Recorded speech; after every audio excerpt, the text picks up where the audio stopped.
क्या हाल चाल? बढ़िया एकदम। So I welcome all of you to the study hall. आज हम करने जा रहे हैं इलेक्ट्रिक चार्जेस एंड फ्लूइड और आज है इसका लेक्चर नंबर 1। तो लेक्चर नंबर 1 में हम चार्जेस के बारे में पढ़ेंगे, चार्जेस की बेसिक बेसिक प्रॉपर्टी को समझेंगे, जितने मोस्ट प्रोबेबल क्वेश्चन चार्जेस पे बन सकते हैं उसको हम डिस्कस करेंगे। और आज इस लेक्चर को देखने के बाद चार्जेस टॉपिक से आपका कोई भी डाउट नहीं बचेगा। मैं फिर से कह रहा हूँ, अगर आप इस वीडियो को पूरा देखते हो तो ऐसा कोई क्वेश्चन नहीं होगा, फिर से बोलो, ऐसा कोई क्वेश्चन नहीं होगा जो आप ना कर पाओ। तो बिलोंग्स वर्ड के लिए हम इस वीडियो को स्टार्ट करते हैं। जैसे सबसे पहले इसको मैंने लिख दिया था, अभी वीडियो चालू हो गई थी पर आवाज नहीं जा रही थी। तो देखो करते क्या है, चार्ज क्या होता है? अगर कोई मैटर दुनिया में एग्जिस्ट करता है तो उसके पास चार्ज होगा, यानी चार्ज जो होती है वो मैटर की इंट्रिंसिक प्रॉपर्टी होती है। अब आप कहेंगे इंट्रिंसिक प्रॉपर्टी क्या है? A charge is an intrinsic property of matter due to which it experiences electric or magnetic field. Charge एक मैटर की इंट्रिंसिक का मतलब होता है फंडामेंटल प्रॉपर्टी। फंडामेंटल मतलब जानते हो, जैसे मैं कहूं कि अगर तुम्हें इंग्लिश बोलना है तो तुम्हें एबीसीडी आनी चाहिए, यानी ये फंडामेंटल चीज है, यानी इसके आगे कुछ नहीं है, ये सबसे बेसिक चीज है।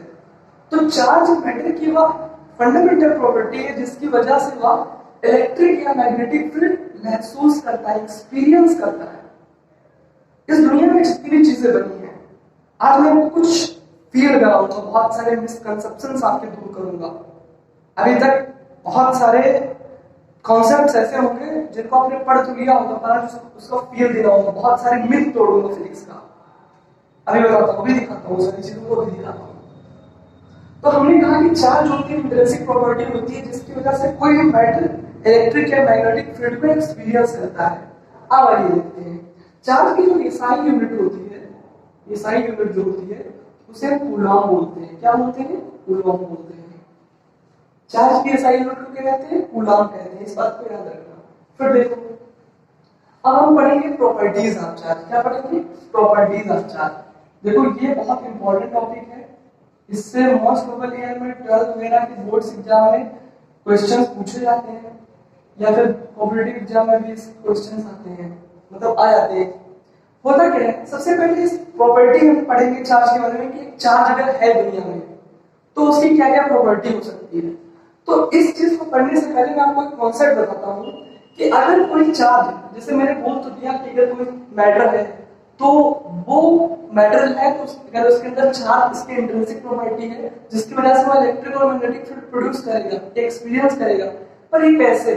देखो, अगर कोई चार्ज रेस्ट पे होता है, नोट, अगर कोई चार्ज रेस्ट पे, जैसे मान लीजिए क्यू चार्ज है, ये रेस्ट पे है, तो हमें चारों तरफ इलेक्ट्रिक फील्ड प्रोड्यूस करेगा। क्या प्रोड्यूस करेगा? Electric field. अगर कोई चार्ज मूव कर रहा है तो वो क्या प्रोड्यूस करेगा? Magnetic field.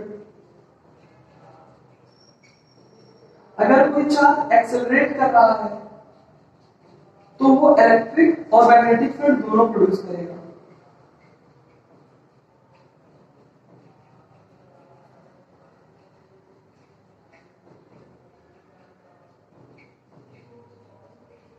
अगर कोई चार्ज रेस्ट में होता है तो हमेशा अपने चारों तरफ, इधर इधर इधर इधर, चारों तरफ हमेशा इलेक्ट्रिक फील्ड प्रोड्यूस करेगा। अगर कोई चार्ज मोशन कर रहा है तो मैग्नेटिक फील्ड प्रोड्यूस करेगा। अगर कोई चार्ज एक्सेलरेट कर रहा है तो इलेक्ट्रिक और मैग्नेटिक फील्ड दोनों प्रोड्यूस करेगा। ये होती है बेसिक प्रॉपर्टी। अब समझते हैं कि एक्चुअली में प्रॉपर्टीज कैसे हम डिफाइन करेंगे, मतलब क्या ऐसी चीजें हैं वो तो हम कहेंगे कि भाई ये चार्ज है। सबसे पहली प्रॉपर्टी को बोलते हैं क्वांटाइजेशन ऑफ चार्ज।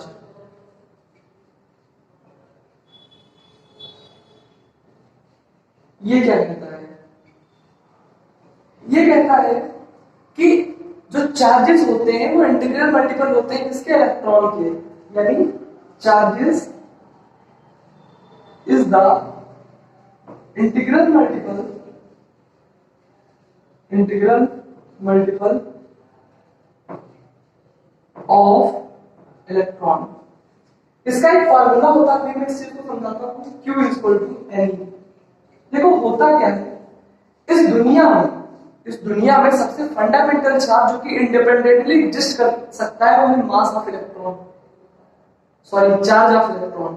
इस दुनिया में जो इंडिपेंडेंट ऐसा चार्ज केवल इलेक्ट्रॉन का ही है जो इंडिपेंडेंटली एग्जिस्ट कर सकता है, यानी हम कह सकते हैं स्मॉलेस्ट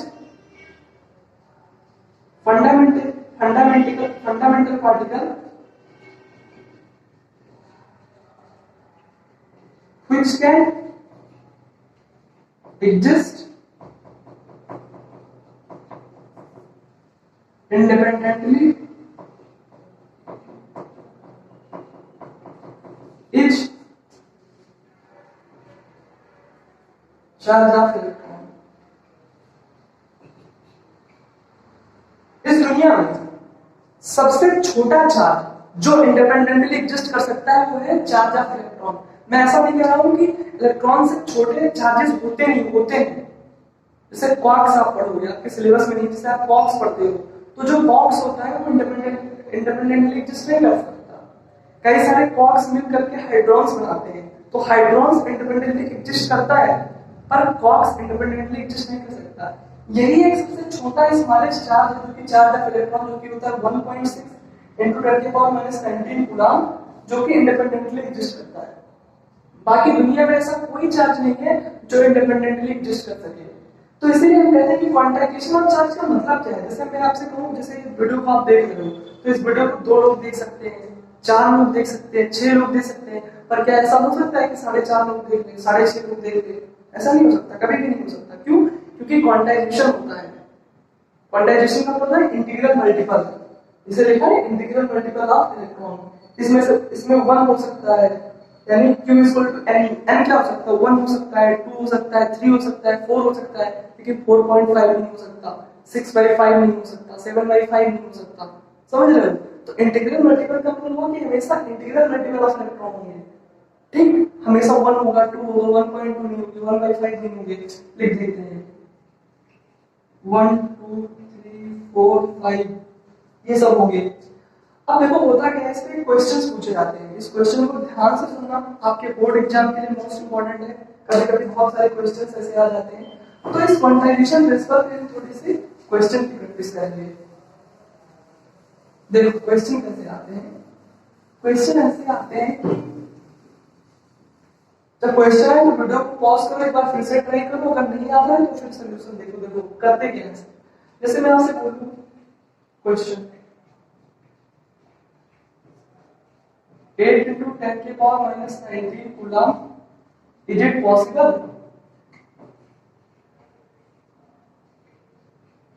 करके दिखाओ। अब देखो, हमने तुमसे कहा कि क्वांटाइजेशन ऑफ चार्ज तभी है, कोई चार्ज तभी पॉसिबल है जब वो क्वांटाइज्ड हो। दुनिया में कोई भी चार्ज हो, अगर वो क्वांटाइज्ड नहीं है तो वो चार्ज नहीं हो सकता, यानी हमेशा क्वांटाइजेशन ऑफ चार्ज होगा। और वो जो चार्ज होगा यानी वो हमेशा इलेक्ट्रॉन के इंटीग्रल मल्टीपल होगा। इंटीग्रल मल्टीपल तो 1 2 3 4 5, नॉट 1.5, नॉट 1/5। तो इस क्वेश्चन ऐसे क्वेश्चंस आते हैं कि आप बताओ कि इतना ये जो चार्ज है 8 × 10⁻⁻19 कूलम के लिए पॉसिबल है? तो करेंगे कैसे? मैंने भी आपको फार्मूला बताया था, Q = N। हमें चार्ज दिया है, देखो चार्ज के लिए साइन यूनिट में बताया था कि कूलम होता है। तो क्वेश्चन में क्या दिया हुआ है? चार्ज दिया हुआ है। तो चार्ज को हम लिख लेंगे, कितना दिया हुआ है? 8 × 10⁻⁻19। n हमें निकालना है। इलेक्ट्रॉन की वैल्यू आप जानते हैं कितनी होती है चार्जेस की? 1.6 × 10⁻⁻19 कूलम। इसको आप सॉल्व करेंगे तो आपका आ जाएगा 8 × 10⁻19 अपन 1.6 × 10⁻19। देखो यहाँ पे पॉइंट लाओगे, यहाँ पे 0 लग जाएगा, 0 हो जाएगा, तो 16 × 80 हो जाएगा, और 10⁻19 ऊपर चला जाएगा, तो 5 × 10⁻19 × 10⁻19, ये हमारा 0 हो जाएगा, यानी 5 हमारा आंसर आ जाएगा। समझ रहे हो? यानी 5 क्या है? 5 इंटीग्रल मल्टीपल है। अगर मैं यही क्वेश्चन पूछ देता कि क्या 0.8 × 10⁻19 कूलम पॉसिबल है, तो कैसे करते? तो फिर वैसे ही करते, Q = N ही करते। Q की जगह पे इस वैल्यू को पुट करते, 0.8 × 10⁻19 = N × 1.6 × 10⁻19। फिर n से यहाँ पे क्या करोगे?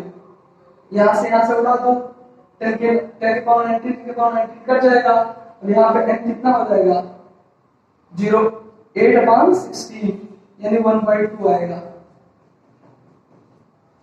समझ गए? तो तो ये हुआ आपका बेसिक प्रॉपर्टी और बेसिक क्वेश्चन जो कि इस टॉपिक से बनते हैं। फिर नेक्स्ट प्रॉपर्टी की अगर हम बात करते हैं तो वो होती है conservation of charge. Conservation of charge, conservation of charge. देखो कंजर्वेशन ऑफ चार्ज में हम क्या करते हैं,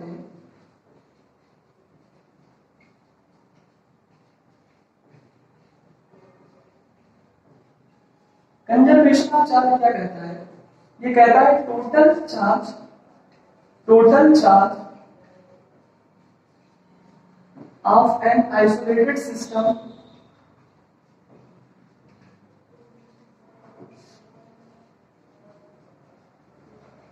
remains conserved.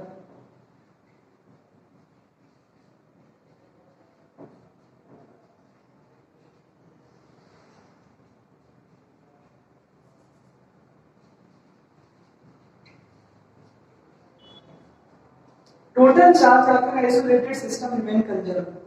अच्छा होता क्या है कि जब कभी भी कोई कहता है कि कंजर्वेशन ऑफ एनर्जी क्या है तो लोग तुरंत बोल देते हैं energy can not be created not destroyed, it can be change from one form into another. Mass के बारे में कोई पूछता है, कंजर्वेशन जहां तक क्या राग से बोलते हैं mass can not be created not destroyed, it can be change from one form to another. लेकिन चार्ज के केस में डेफिनेशन वैलिड नहीं है। अब मैं दिखाता हूं कैसे कैसे आप लोग क्या कहते हैं, जैसे किसी से पूछो कंजर्वेशन ऑफ चार्ज क्या है, वो कहेगा कि charge can not be created, charge cannot be created nor destroyed,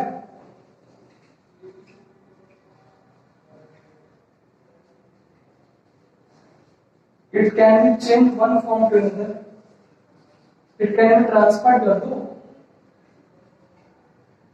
from one to another।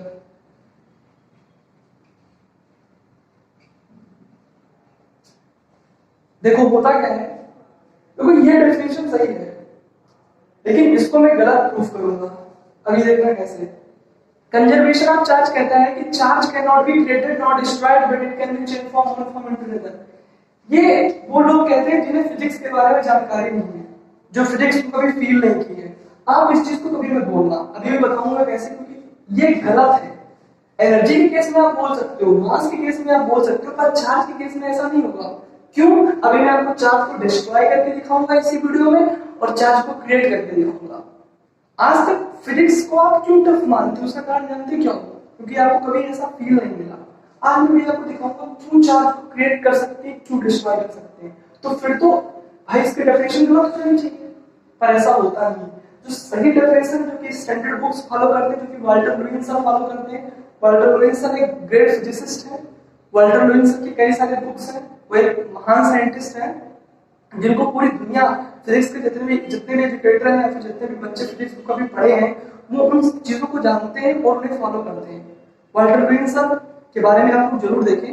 वो कहते हैं कि कंजर्वेशन ऑफ चार्ज जो होता है वो उसकी डेफिनेशन ये नहीं होती, उसकी डेफिनेशन होती है total charge of an isolated system remain constant. लेकिन ये गलत पढ़ाया जाता है। कहो कैसे? देखो होता क्या है, पहले मैं आपको सही बता देता हूँ फिर मैं आपको गलत बताऊंगा। आप खुद बोलोगे कि हाँ ये गलत है। कैसे? देखो एक आइसोलेटेड सिस्टम है, आइसोलेटेड का मतलब ये हुआ कि दुनिया बाहर की दुनिया से कोई मतलब नहीं है, उसे अंदर सिस्टम में रहेगा, बाहर से उसका कोई इंटरफेयर नहीं है। जैसे मान लो यहाँ पे 7 कूलम का चार्ज रखूं, 2 कूलम का चार्ज रखूं, 3 कूलम का चार्ज रखूं।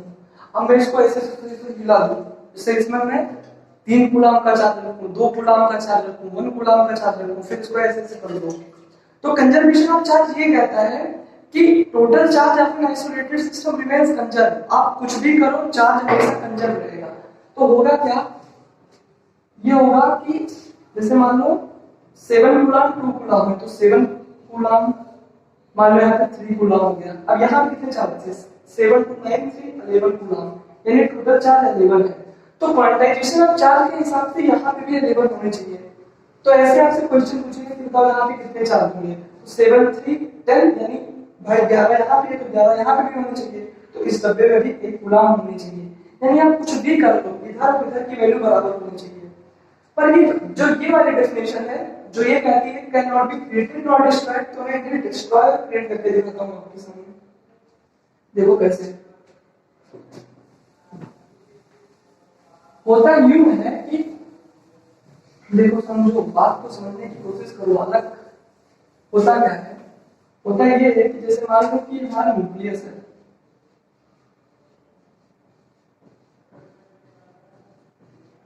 ठीक, और यहां से मान लो फोटोन जा रहा है, या मान लो गामा रेज है, फोटोन मान लो या गामा रेज मान लो, और ये क्या है हमारा, ये न्यूक्लियस है, ये मान लो हमारा फोटोन है। फोटोन को हम ईएम वेव भी मान सकते हो, इलेक्ट्रोमैग्नेटिक वेव, या गामा रे मान लो, जो तुम्हें मानना है मान लो।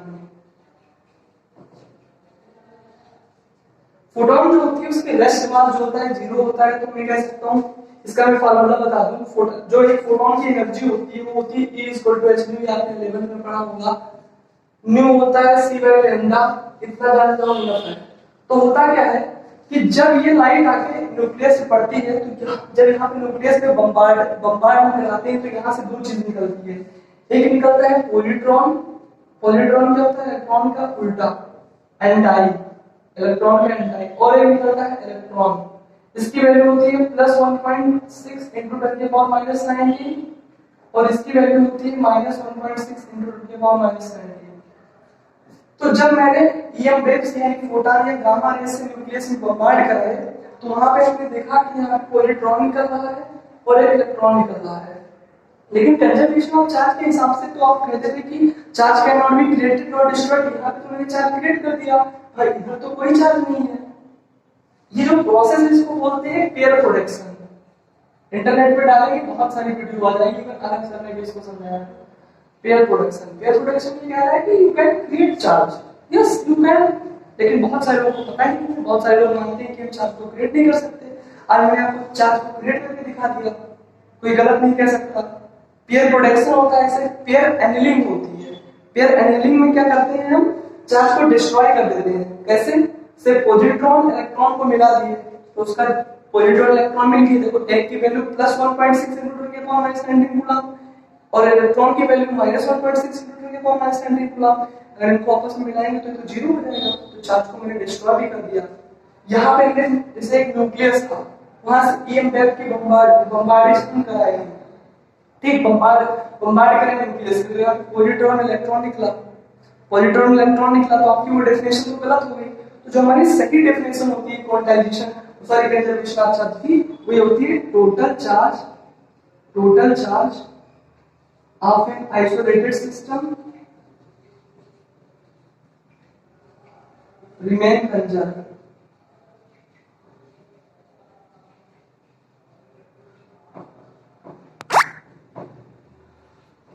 तो ये पढ़ना बेटा, अगली वीडियो में फिर मिलेंगे, तब के लिए ओके बाय।